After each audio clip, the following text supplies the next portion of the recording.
বিশ্বের অনেক ধনী ব্যক্তি সম্পর্কে বই পুস্তকে পড়ে অনেকেই জেনে থাকে, তবে নিজ দেশ বাংলাদেশের সবচেয়ে ধনী ব্যক্তি সম্পর্কে অনেকেরই অজানা। বাংলাদেশের সবচেয়ে ধনী ব্যক্তি হলেন মোহাম্মদ আজিজ খান, যার মোট সম্পদের পরিমাণ প্রায় $1 বিলিয়ন। তিনি সামিট গ্রুপের চেয়ারম্যান, যার বিদ্যুৎ, বন্দর, ফাইবার অপটিক্স এবং রিয়েল এস্টেটে আগ্রহ রয়েছে। তিনি একজন বাংলাদেশি বংশোদ্ভূত উদ্যোক্তা। বর্তমানে তিনি পরিবার সমেত সিঙ্গাপুরে বসবাস করেন। তো চলুন দর্শক, আজিজ খান সম্পর্কে বিস্তারিত জানা যাক। মোহাম্মদ আজিজ খান একজন ধনাঢ্য বাংলাদেশি ব্যবসায়ী, যিনি সামিট গ্রুপের প্রতিষ্ঠাতা এবং চেয়ারম্যান। সামিট গ্রুপ বাংলাদেশের বৃহত্তম শিল্পগোষ্ঠীগুলোর একটি, যার বিদ্যুৎ প্রকল্প বাংলাদেশের বিদ্যুতের প্রায় 20% উৎপাদন করে। তার নেতৃত্বে সামিট গ্রুপ শুরু থেকেই বাংলাদেশের প্রথম বেসরকারি প্রতিষ্ঠান হিসেবে বিদ্যুৎ উৎপাদন করে আসছে।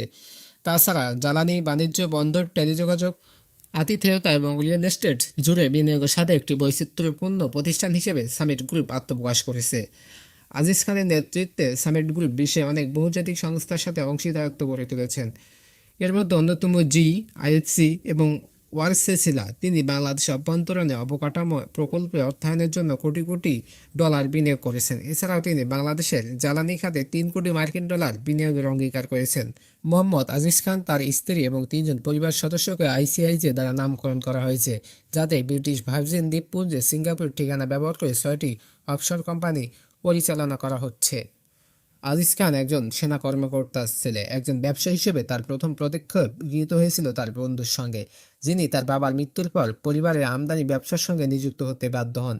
তখন 18 বছর বয়সী আজিজ খান 1973 সালে পিতার কাছ থেকে $30,000 ধার করে বিনিয়োগ করেছিলেন। 1980 সালে তিনি ঢাকা বিশ্ববিদ্যালয়ের ব্যবসায় প্রশাসন ইনস্টিটিউট আইবিএ থেকে মাস্টার্স ডিগ্রি অর্জন করেন। এই ছিল বাংলাদেশের বিখ্যাত ধনী মোহাম্মদ আজিজ খান সম্পর্কে। এরকম নিত্য নতুন ভিডিও পেতে আমাদের চ্যানেলটি সাবস্ক্রাইব করে পাশে থাকা বেল আইকনটি বাজিয়ে দিবেন। ধন্যবাদ।